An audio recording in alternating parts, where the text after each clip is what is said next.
The Philippines is in the midst of a historic moment, in many ways a double Cold War. On one hand, we're trying to cope with the US-China competition, but on the other hand, there's a Duterte-Marcos rivalry. And as we speak, midterm elections are taking place. There's a huge showdown between the House of Duterte and House of Marcos with clear geopolitical implications. At the same time, as if that was not complicating enough, the United States is under a second Trump presidency, which has proven extremely disruptive, but for some quite corrective. So to discuss the implications of a second Trump administration and the Duterte-Marcos rivalry and what the Philippines should do in order to best protect its sovereignty and national interests in the 21st century, we have a very special guest. Thank you very much, Admiral, for joining us again. It's always a pleasure to talk to you. So much has been happening over the past few weeks or so. I mean, there's the whole roller coaster of the second Trump administration, its foreign policy. Is it isolationist? Is it imperialist? Is it nativist? Is it good for the Philippines? Is it not? Is it indeterminate? Marami tayong pag-usapan on that front. But unang-una, focus muna tayo dun sa other superpower, which is China, right? How worried should we be about China's malign influence ahead of upcoming midterm elections, Admiral? Well, my presumption is our electoral process, both for 2025 and 2028, we have to assume that that is also a battleground for yung contention natin with China. Okay, malign influence or malign interference, which is more proactive, can actually work towards affecting yung result ng elections. And meaning making pro-China candidates win, basically. Yeah, right? I mean, the safest way to do that for them would be basically funding these candidates. Okay. Or maybe sow disinformation that would be to the disadvantage ng ating mga other candidates in contention. I think we have enough studies, serious studies, where it's by folks down under in ASPE or some of the more recent studies that shows that there's more than enough evidence to show that China is backing certain propagandists or certain influencers, let's just call it that way. And that at the same time also they have this new phenomenon of AI-generated deep fake or at least cheap fake, right? Which tends to reinforce a certain narrative, including the narrative that we have, for instance, a warmonger president, right? Remember last year there was that kind of an audio clip that came out. I think it was a full thing, but eventually it was taken down by NBI and others na kung saan parang sinasabi, parang pinapalabas dyan na si BBM ay isang warmonger at sinasabi niya sa Philippine Navy and all, humanda na kayo, magigiyera na tayo sa China, etc. So this thing, the alarm bells have been set off for quite some time, right? But this midterm elections, it's gonna go into full sports gear, right? What are the big red flags you're seeing right now as the midterm elections has effectively started? Yeah. One would be an uptick in disinformation or fake news, particularly targeting certain candidates. Or maybe it can be twisted in a positive way to actually support yung candidates nila. Okay, in a positive way. And wouldn't that involve trails and traces? And don't we have capabilities to detect that? And accordingly, don't we have laws to deal with malign foreign interference and candidates who may be compromised? The laws are there, no? I think, and they're sufficient, particularly on campaign finance law and particularly yung types of funds coming in, tapos unaccountable yung source. Ang problema natin, and this has been a long journey, yung developing the awareness among our institutions, particularly our government agencies. Tapos, how do you now transform yung awareness to something that is capability, in terms of capability, to actually act on those information? Okay. Maganda ngayon, it's out in the open. Yeah. If you're looking at maybe 2-3 years ago, parang exotic pa na topic yan eh. Kaunti lang yung Yeah, like practically it was you and I who were speaking about sharp power, right? Correct. Like, yeah. Tayong dalawa and maybe some more. Yeah. But ngayon, it's bukang bibig na lang public eh. So, meron na nag-resonate na siya. Now, ang next step niyan is how do we capacitate our agencies in terms of actually getting the proper, kasi kailangan evidence-based pa rin yung Correct. Yung Kasi otherwise, approach it could go in the McCarthy's direction. Nakakatakot yan. That's not good for democracy. Yeah. Second is, ano yung legal tools Right. na kailangan nila to prosecute those type of activities. Kasi I think we're looking at amending the anti-espionage law. Okay? Then we're looking at, by the way, we submitted to Congress and Senate yung draft foreign interference law, which arose from yung study namin. When you say we, who are Ateneo School of Government, what are you referring Ateneo to? Policy Center. Right. We did a study on foreign interference, and out of that study, we came up with two versions of a proposed draft of law. One already takes into consideration existing Foreign Agent Registration Act of 1979. The second version excludes that and is more comprehensive. More comprehensive in a sense that it looks at new dimensions of No, interference? it looks at yung it doesn't consider na meron tayong existing FARA law. Aha, okay. So Right. so it's a short version and a longer version. Okay. Interesting. And people can download this, or this was just confidentially forwarded? It was forwarded to both houses, yung certain committees on both houses. Well, another major study you oversaw recently in your center is also the theory of victory for the Philippines, because everyone talks about, I mean, I'm glad that we are talking more about what is the baseline, right? What is acceptable, right? I mean, when you have a legislator openly saying there's no such thing as West Philippine Sea, like, we can have a philosophical academic discussion about imagined communities. I can go Benedict Anderson, but from a legal and nationalistic point of view, that's a big no-no, right? But I think what we have been lacking in discourse even more is like, what is the end game for Correct, us, yes. right? Can you tell us, Admiral, what is your idea of the end game and also your strategy of denial? Is this building on what people like Elbridge Colby have been arguing in terms of, because it's similar terminology here, strategy? Well, in a way, yes. Now, yung theory of victory is basically, at the end of the day, ano yung parameters mo of success? Okay? Kasi ano yung end state, ano yung desired political end state mo out of the process that you are undergoing? And the cost you're paying, Yes. of course. Kasi Yeah. otherwise, kung hindi mo alam yung pupuntahan mo, sabog yung ano mo, all yung activities mo, sabog yun. Or it can go off the rails. Correct. Yeah. Okay. Now, out of that theory of victory, ang inano namin is, we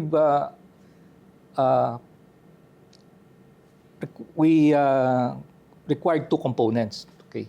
One is yung national will, and the other one is people's will. National will is something that is generated by the state, and the people's will is yung civil society and the rest of the public. Kasi kung wala yon, wala yung moral center na yon Yeah. to drive yung strategy mo. Walang impetus siya. And ang basis namin doon, and we've discussed this before in the previous podcast, is yung CAD war between the UK and Iceland. Okay. Right. Because we were looking at paano nanalo yung Iceland sa UK at that time. Yeah, a tiny island. Yeah. Yeah. And they were fighting about maritime rights. And this was, wala pa yung UNCLOS noon. Okay. And ang surprise doon was Iceland won. It was able to attain its political objectives with the limited resources available to it. Ang nagdala ng victory niya is national will. The combination of will of the state at yung will of the people para to compel yung circumstance to be in their favor. Now, yung theory of victory na dinraft namin and we published propounds two strategies to support that. Yung isa is yung strategy of denial, which is to address yung current situation natin. The other one is a cost imposition strategy, which is something we need to draw on in case there is actual conflict. Okay. So yung strategy of denial is based on circumstances natin ngayon. We don't have to fight China. We just have to deny it victory. Okay. Now, yung China, ang victory niya has two conditions.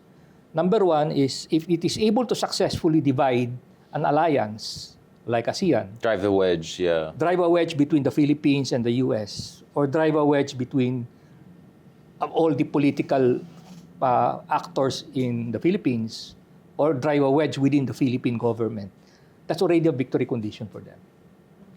The second one is if it can compel the state, yung government natin, to actually give up our national interest Right. because we fear escalation. Kumbaga, incremental, because we want to de-escalate, ang cost sa atin nun is an incremental giving up of yung national So interest they natin. impose a ceiling on how far we can resist them, essentially. Correct. Right? Yeah. At then, at some point in time, we are actually incrementally giving up yung mga importanteng interest natin. Okay? Because we fear escalation. Okay? So yun yung, your denial is designed, and yung concept ko ng denial is designed to deny them that victory condition. Yung successfully dividing the country or successfully dividing us and tear us apart from our alliance and our partners, or compelling us to give up our interests kasi takot tayong i-escalate yung situation. And in terms of what is the desirable end state for the Philippines is basically preserving our exclusive economic zone, our sovereign rights, sir? Like, what are you looking at there? Well, number one is not preserving, but restoring. Kasi we lost it eh. We need to restore access to our exclusive economic zone. Yung kailangan ibalik natin, minilitarize, remember, yung mantra ng ating ito coalition is na-militarize ng China yan eh. We need to civilianize it. Right. Meaning, we need to get our fisher folks back at sea and make money out of yung marine wealth natin. And we need to get yung reed bank, yung survey and exploration going back, up and running. Kasi we're losing power by 2027. Maubos na yung Malampaya gas. Admiral, from your experience, I mean, you're, of course, a retired admiral, yung atin to civil society movement, do you see this as a beginning of a kind of a new whole of nation approach? And what are the lessons you have learned from the past year or so from your own, from the missions that were conducted, some more successful than the other? And what are the things you're looking forward in the future without giving away too much to our friends? Yeah. Okay, yung sa atin ito coalition, doon ko hinuhugot yung concept ng people's will eh. Right. Kasi dito, it is organic eh. Right. It's Grassroots. granular. Grassroots siya eh. Fisher folks. Ang image na nare-retain sa mind ko is kasi before they went to Scarborough Shoal last year, they had this big meeting among the fishing boat captains. Right. Daring Zambales, yung resort doon. And I was there kasi I was trying to look at okay, tama ba yung plano, safe ba yung Ang nagulat ako yung demeanor ng mga fishing boat captains. Makita mo yung In what sense? iba yung dating nila. Yung nakikita mo sa nila yung determination. Right. Medyo fierce na sila. Yeah. Palaban. And this is itong mga fisher folks na to, fishing boat captains na to, hindi ito yung wala sa realidad kasi on a day-to-day basis, they encounter the Chinese. The rough texture of reality. Yeah, exactly. Kaya, yes. And they are willing to contest that yung karapatan natin sa dagat. Knowing yung reality on the ground that it's going to be tough. Okay. So yun yung people's will eh. Yun yung medyo kulang. Hindi natatap. Okay. Then, ang kabilang dulo nun is yung national will, which is supposed to be coming from the state. Okay? So, yung dalawang component na yun are essential to a theory victory mo. Admiral, to what degree is regime typology also an issue? Because the argument is that it's much easier for a communist Vietnam or communist China to have a whole of nation because it's basically the Communist Party tells everyone how to do it and everyone has to follow whether they want it or not. And that democracies, especially pluralistic Western-style, American-style democracies like us, are imminently divided, partisan, and all of that. But of course, you could argue that there are also successful liberal democratic systems that were able to have that whole-of-nation approach. What gives you a sense that the Philippines, even within our ayoko sabihin na sabog na democratic system, but fiesta-like democracy, right? And with still a lot of way to go in terms of instilling critical thinking and all of that. Now, kaya pa rin natin ma-build yung national will na yan. Kasi, I mean, it's great for people like you, for Akbayan, and some of the other folks who have been, switched into this West Philippines issue. But paano natin makuha yung loob ng mas maraming Pilipino at mas maraming civil societies na pumasok sa issue na ito at yung maganda yung kanilang pag-intindi sa big picture. Because we also have some friends who are still fighting the 1960s, 1970s Cold War, right? Para sa kanila, America pa rin yung imperialist power, among others, and China is still that like a underdog. But this is 2025. China is already the other superpower. So, paano natin ma-build yung national will in the context of pluralistic democracy? Well, siguro number one would be education. Kasi kung hindi mo na imbibe sa kabataan yung tamang aral o tamang pananaw, then wala, hindi magre-resonate yan. And you must also remember that society natin are cut in different ways, horizontally and vertically. Correct. There are many ways of deconstructing society natin. So hindi ganun kadali yun. Ang akin, maybe we need to get yung inspiration from these people. And kailangan ipakita natin. What are the best practices? Taiwan, Australia, what are the liberal democracies we're looking at? I mean, you mentioned, for instance, Iceland as a small, tiny island standing up to superpower Britain in the mid-20th century, right? Pre-UNCLOS. What are the parallel best practices you're looking at in terms of national will in a liberal democratic system in face of imperial aggression by a superpower? If you're looking at yung current context, medyo challenging yung environment. Kasi what we're seeing now is yung parang nang panghihinaan ng loob yung state.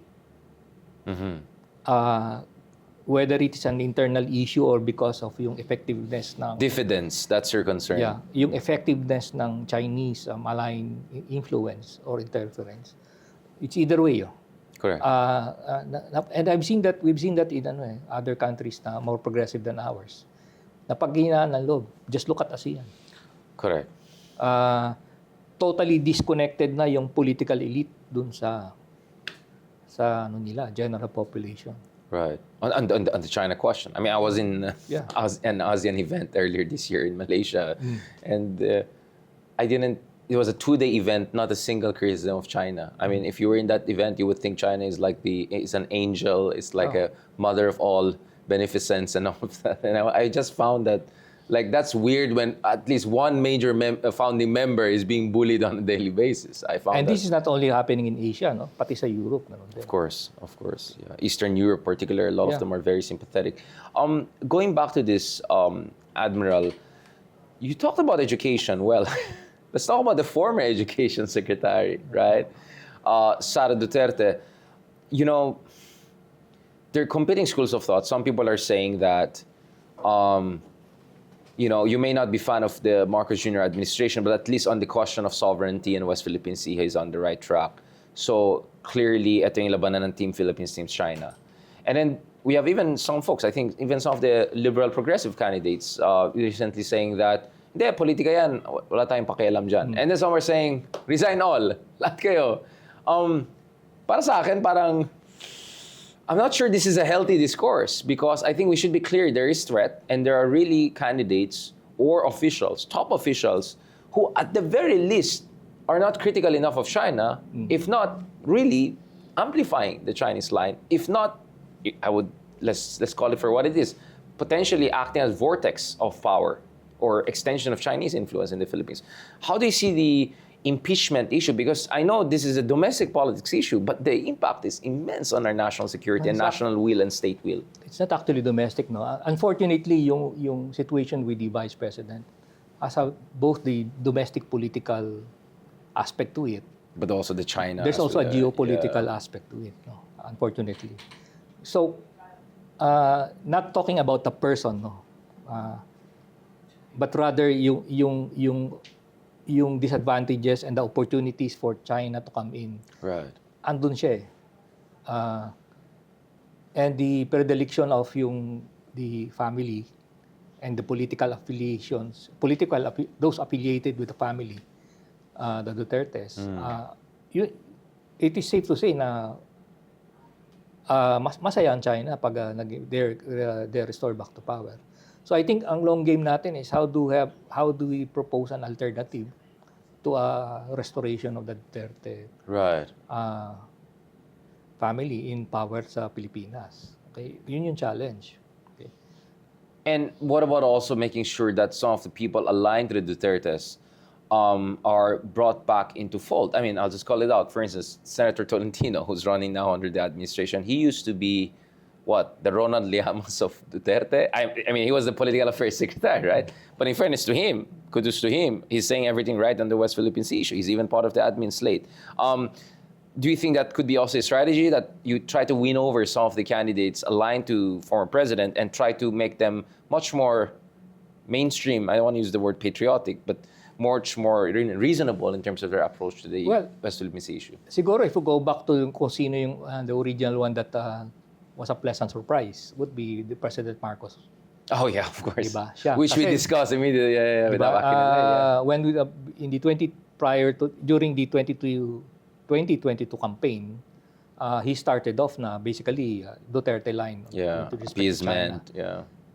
But somewhere along the campaign, March of 2022, nagbago siya.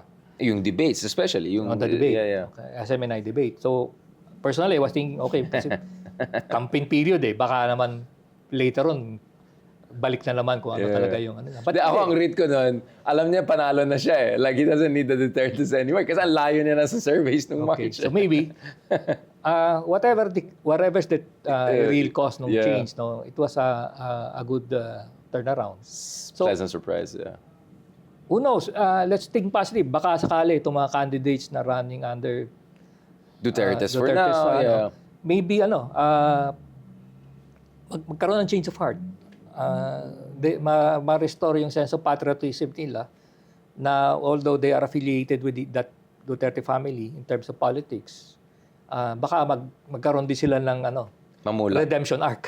Or at least their calculus will change. Like, you had Congressman Marcoleta saying something along the lines of West Philippine Sea is essentially just a figment of our imagination. Immediately there was a backlash and then he had to clarify, right? Pero that is where yung you need the population Yung sa theory victory to call them out, it's a balance between the state and the people Kasi without the people acting up, yung state can pwede siyang pawarde-warde. Dito, that's a very clear example na one politician made a statement na medyo hindi kaya-aya. It's contrary to national interest. Then there's an immediate reaction dun sa general public.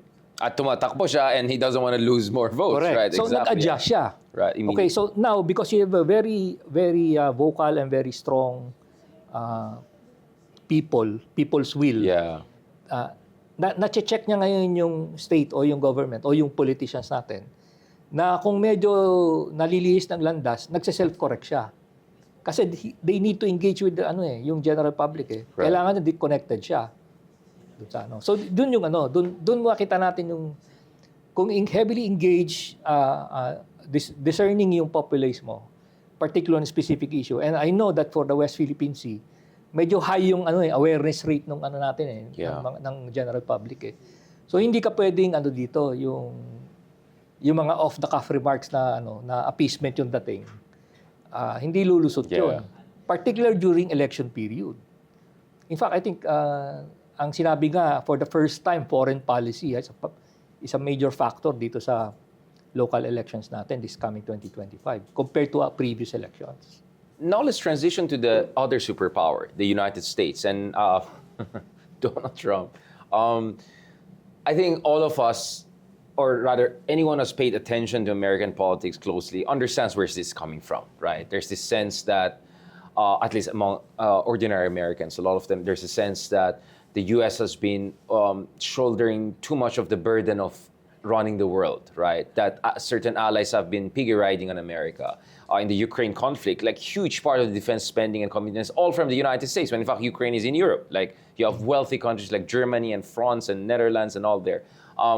There's this sense in America that not only that allies have to step up in terms of their contribution, that America has to also take care of itself because of the industrialization, the collapse of their manufacturing throughout the years, and China taking advantage of that globalization to make itself a superpower and now threatening not only economically and technologically, but also in a military sense, even America's global leadership, if not national security. So I completely understand where is that kind of a Trumpism coming from, right? Nevertheless, the debate right now is Trump the right vessel for whatever correction is needed? Or if he's a flawed vessel, is he too flawed that could actually create a complete mess that his disruptor strategy might get off the rails? Like just, for example, like the US aid suspension, right? Millions of people who used to have access on a daily basis to HIV related drugs or malaria related drugs suddenly don't know what's going to happen to them. A lot of clinical trials that were backed up. Now, so I understand the big picture argument that the US has to make sure hindi siya nagsasayang ng pera, that others are stepping up. But there's also a fear that this is more like flood the zone, bara-bara, the kind of a populist recklessness that, we honestly, we also saw during Duterte, during his drug war. Like, I agree we have to fight drugs, but there's a way to do that. Where do you stand on this Trump 2.0 thing? Is this as an iteration of Trump 1.0? Is it a different version but still corrective enough? Or do you think that it's still unknown, it's too early, it's indeterminate? What's your read on this second Trump administration? So far, it's still very early, of course. Nagse-self-correct siya. To me, America is a flawed superpower. Because marami siyang fundamentals na nag-weaken over time. I think during yung initial discussion natin dito, ang example na binigay ko sa iyo was yung US Navy. Particularly the 7th Fleet. Right.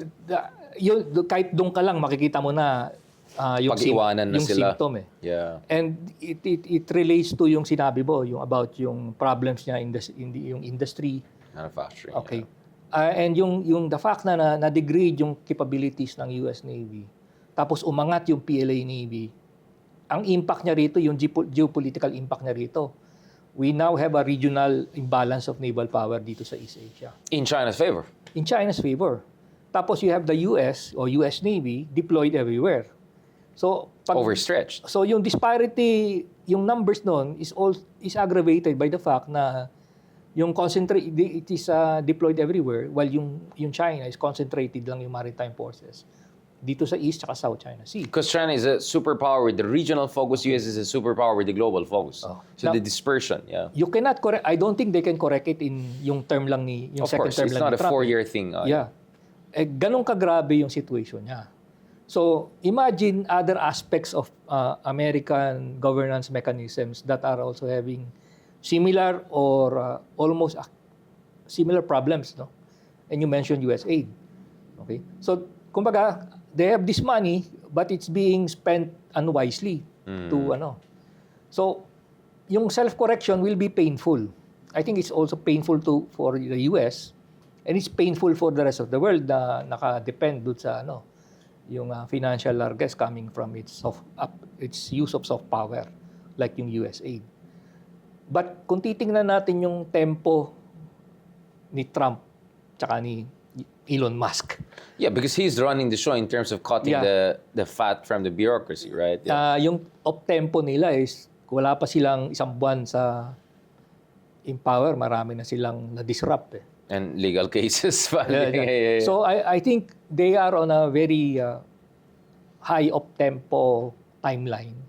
So if they can finish this self-correction, let's say in the next few months, then siguro may restore nila. I remember. So there'll be a new equilibrium. That's what you're saying. Yeah, I remember 90 days yung yung sinabi nilang grace period, di ba? For US aid or TikTok ban? For all. Actually, what did TikTok? Di ba? For lahat ng review na gagawin nila. 90 days binigay nila eh. So that means given yung tempo nila ngayon in terms of yung whatever they're doing, okay, yung self-gutting, detoxification process nila sa kanilang governance systems. If they give a period of 90 days, I think if they can finish that self-correction, then we're looking at maybe on the 91st day, up and running na sila. At least, kung they're running at 50% before Trump came in, baka ma-restore ya to 70 or 80%. So you see that this kind of high-octane, break everything along the way, self-corrective approach could in the end be the medicine to the institutional decay of American empire. Kasi Richard medyo naging complacent tayo during Biden's administration. Kasi nga maraming na-achieve na commitments. Okay. Ang problema, yung kung laway lang yung puhunan mo, walang action to back it up, may problema ka rin. So, ang nakita ko dito is yung commitments ni Biden during his term, not only for the Philippines, for other commitments, I don't think he can back it up with force. Kasi gutted nga yung gutted yung military niya. Oh, and he's already involved in 2 conflicts, major conflicts as we speak. Yeah. And you mentioned that, no? I think one of the other part of the game plan ni Trump is actually an exit strategy for Ukraine, an exit strategy for the Middle East. Kaya pinipressure niya yung Then he's looking at he's looking at yung areas na under American sphere. Greenland, Panama, back to Monroe Canada, going back to Monroe Doctrine. For the 21st century, yeah. He's trying to restore yung yung comfort zone niya. Kasi napasukan siya ng China sa Panama Canal. And yung Greenland, there is a method to the madness kung bakit niya tinutumbok yung Greenland. Kasi China is expanding in the Arctic Ocean. Okay.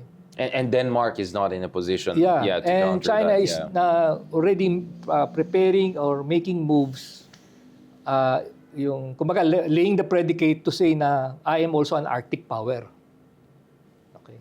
So how do you explain what about the Canada one? Bullying Canadians who are really nicest people on earth, arguably, or nicest people to the Americans, or saying I'll take over Gaza, which is like, was he suggesting ethnic cleansing there, or like? How do you explain? That's not Monroe Doctrine. Canada and Mexico, China pa rin yun fentanyl yun Right. So ang entry point nung fentanyl drug is Mexico and Canada. Mexico and Canada. So basically yung kumbaga ginulantang niya yung Canada and Mexico actually, it's part of yung process of trying to secure yung niya.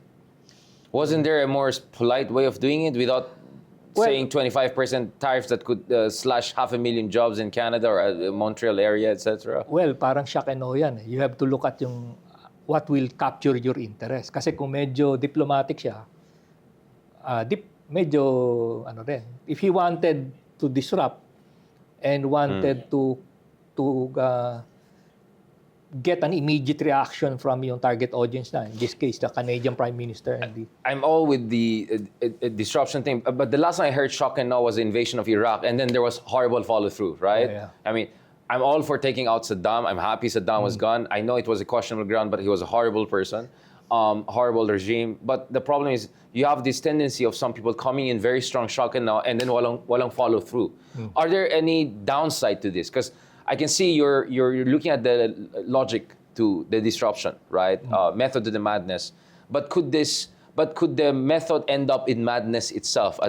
Like get out of control, like he lose control of the script? Is that a possibility? Well, you mentioned the word script. That's what yun din ang sasabihin sana eh.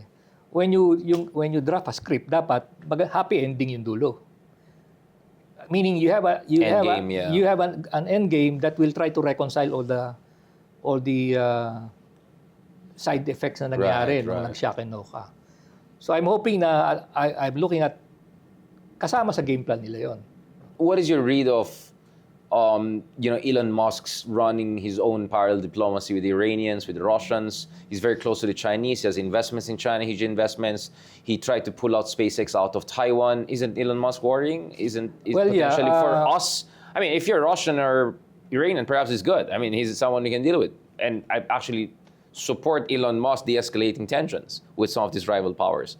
But at the same time, he might shut down SpaceX access to some U.S. allies because he doesn't want to piss off his Chinese investor partner, right? What is that aspect? The Elon factor, X factor. Parang ang analogy ko dyan is, yung analogy ko dyan would be, you have President Duterte. Then you have an advisor like Michael Yang. Yeah, well, I mean, to the point na hindi siya vetted. Yeah. He's answerable to no one, just himself. Yeah. But he's basically on his own. So, yun yung problema mo. He's not in the loop. He's not, bureaucracy-wise. But he has all the powers. But he has this relationship with President Trump that sort of, yun yung ano niya, doon siya umuhugot ng Yeah. power niya eh. Lakas. And he already has power outside of that as the richest man and Yeah. one of the most followed people on earth thanks to his ownership of Twitter. And then there, of course, I always cite this. There are people within the Pentagon who are known as, I don't want to use the word isolationist, but more like anti-internationalist, right? Like you have, for instance, Andrew Byers, the new Deputy Assistant Secretary for Southeast Asia. South and Southeast Asian Affairs. He has been openly arguing for the past year that, you just have to settle with China, basically, a grand bargain. I mean, he said, let's take out the EDCA, let's take out the weapon systems from Philippines, and then the Chinese, all they have to do is just bawasan lang nila yung patrols nila, okay na. Like, that for me is a little bit, I mean, I'm all for realism, but this looks like just throw the Filipinos down the bus, they're just a pawn, let's cut a deal with China. Isn't it worrying when you hear things like that? Medyo, kasi we were happy na Eldridge Colby is an undersecretary. He's for policy, yeah. Then you have this guy who's... Marco Rubio and Mike Waltz. Yeah. I mean, Pentagon, yeah. Yeah, then you have this guy in Southeast Asia nila. Who's the one really in charge of us in our region. So yeah. parang ano yun, they're trying to create balance or was that a good appointment? Yun nga. Or baka magkakagulo yan later on. Maybe kumbaga para hindi naman mag-group thinking dun sa Pentagon is they have this diverse. So-called restrainers and prioritizers. So prioritizers are people like Elbridge Colby who say we have to focus on China, Asia, the rest of the world should take care of itself. And then these are so-called restrainers. Why should we have a conflict with China? Let's just cut a deal. Spheres of influence, basically, yung approach. Yeah. Pero if I remember right, we have this discussion before about potential reassumption of power ni Trump. Yeah. And actually, I get bashed dun sa mga followers mo when I say, huwag tayo masyadong umasa sa Amerika. Kaya ngayon, mabait ka na kay Trump. No, I'm just kidding. No, I'm kidding. No, but that's my point. I reiterate that Yeah. point. Regardless kung may bashers ako sa followers mo. But kailangan tayo we need a plan B. Hindi Absolutely, hindi pwede nakarely ka lang sa US as yung mo. You need a plan B. As a responsible middle power, we need a plan B kasi hindi natin control yung policies ng Amerika. We are benefiting from it, but it can change overnight. Kasi there are different drivers ng US. In the same manner sa atin din, and we've experienced it during the current and the past administration. Wild swings. There are domestic drivers that could change policies, national security and foreign policy. So hindi mo mapipredict yun. So in this case, prudence demands that we have a plan B. And what would be that plan B? Because we discussed the fear of victory for the Philippines, and I'm sure the U.S. alliance was part of the calculus, right? What about a situation by the Actually, doon sa theory of victory na sinulat ko, it considers non-U.S. a diminished U.S. presence. U.S. presence. That means we need to look at alternative partnerships or alliances. Can that work? Like a multi-aligned minilateral with Korea, with Japan, with India, Australia, France, Germany? Well, advertisement na lang. Next week, we'll have a track 2. Right. This dialogue between the Philippines, Australia, and Japan. The other trilateral, precisely to address yung ramifications of a Trump presidency. What we need to look at alternative security mechanisms or security architecture in the region among those three countries, Philippines, Australia, and Japan. And also on the economic side, how do we re-establish resiliency? If you have a Trump presidency, that's kumbaga shooting one tariff left and right. Yeah, exactly, yeah. Okay, so it could hit Japan, it could hit us, right? Yeah. Kaya nga. So we need to look at, okay, ano ba yung, kumbaga, we go John Porter, ano ba yung competitive advantages natin tatlong countries? And can we collectively negotiate, like bargaining, collective bargaining. Yeah. How do we establish a sort of a safety net or a sort of an alternative supply chain, so to speak, na we can weather the storm, kumbaga, of Trump's tariffs. And last one, there's no way I'm going to finish a conversation with you, Admiral, without asking you again, because of your very astute read on this. The Taiwan question again. I think the Taiwanese are still, because I remember very well when I was in Taiwan, that was during the first Trump administration, they loved Trump back in the day. Like he normalized high-level interaction. At some point, even Pompeo was suggesting he might drop by. So in many ways, I think that was the backdrop to eventually Nancy Pelosi, as I say, jumping the gun in 2021 under the Biden administration. But the Taiwanese are feeling slightly different about this second iteration of Trump, and some of the things Trump said during the campaign, and some of the things he has not said during the campaign. Because in fairness to the Taiwanese, they already spend close to 4% of their GDP on defense spending, so that's twice higher than most NATO countries or more. But parang argument ni Trump is, kalaban yung China. Maybe you should spend 20% of your GDP. Go North Korea rather, right? And some Taiwanese are feeling like this is becoming kind of weird. And they're not, of course, happy with Elon Musk also being there, considering his tensions with Taiwan over the SpaceX issue. Elon Musk openly saying that Taiwan is an integral part of China. So if you're Taiwan right now, should you be worried? And if you're Philippines right now, should you be worried about Taiwan worrying in that sense? Where's the Taiwan question, the Taiwan factor? Okay, I will answer that question from a different lens. Right. From Beijing's lens. Okay.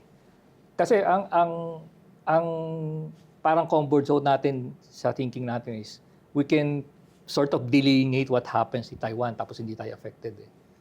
Okay. I think yung sinabi ni President Marcos is correct. Whatever happens in Taiwan will affect us whether we like it or not. Okay. Now, if we look at it from Beijing's lens, I will look at yung East China Sea and South China Sea and the Philippines, Japan, and Taiwan as just one theater of operations. I will not isolate that. So, for example, if I am going to have some malicious plans against Taiwan, obviously, I have to neutralize the Philippines first. Kasi, panggulo tayo eh. Yeah. And that is the rationale that we looked at when we began yung countering yung efforts ng China to establish some sort of footprint sa northern Philippines in Cagayan, Fuga Island, Subic. It's basically nakita ko doon, they're trying to establish influence in those areas para they will become politically untenable for let's say some future military operations that would need to be done to resolve problem in Taiwan. Another aspect doon is obviously if we are looking at it in a benign way na parang sige hindi tayo makigulo sa Taiwan, damay pa rin tayo because of our migrant workers. 250,000 Now, at if you least, operationalize yung thinking na yun, I need to protect my migrant workers, obviously, ang bottom line na pag-uusapan yun na, what we call in the military, non-combatant evacuation operations. And that would be leverage for China, right? Because as early as now, my sense is the Chinese are implying to the Indonesians, so of even more people than us, you don't want to be on our wrong side because we might help you to get your people out if things go crazy there. How do you operationalize that?